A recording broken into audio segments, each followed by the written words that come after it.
The home corner. The basic resources in this area that can be seen here are those needed to create a realistic kitchen area. The resources are real and relevant and from many different homes. This area offers many opportunities for children to role play, share and take turns, talk and communicate with others, join in with a play, as well as follow instructions while using relevant purposeful equipment, for example saucepans, empty food boxes and containers, weighing scales, a clock and a phone. The children will have ample opportunities in this area to develop their motor skills, to ask questions, regulate their emotions and movements, and develop their language skills.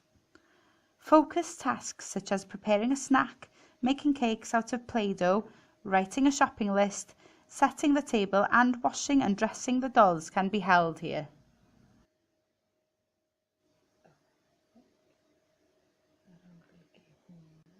The continuous provision can be enhanced by adding resources according to the theme, for example Christmas.